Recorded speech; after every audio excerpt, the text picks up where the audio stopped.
ජපාන් ජාතිකයින් පොදු ප්‍රවාහනයේදී නිහඬව සිටින්නේ ඇයි? ජපාන් දුම්රිය සහ බස් රථ පිරීතිරි ගියත් ඒවා කෙතරම් නිස්කලංකදයි ඔබ කවදා හෝ දෙක තිබේද?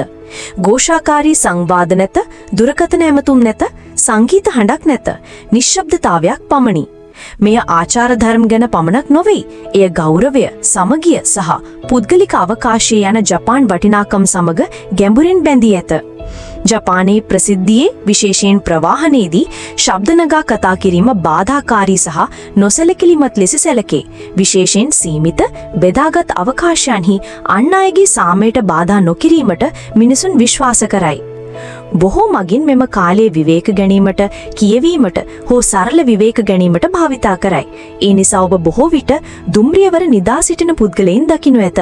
එය කම්මැලිකම නොවේ. එය සමාජයේ දෛනික රිද්මේ සහ විශ්වාසයේ කොටසකි. දුරකථන සයිලන්ට් මෝඩ් තබා ඇති අතර අත්‍යවශ්‍ය නම් මිසක් බොහෝ අය වොයිස් කෝල්ස් පවා වළක්වයි. මෙම නිහඬ සංස්කෘතිය මුලදී අසාමාන්‍ය ලෙස හැඟෙන්නට පුරවන. නමුත් එය ලොව පුරා බොහෝ අය ඒ අත්විඳීමෙන් පසු අගය කරන දෙයකි.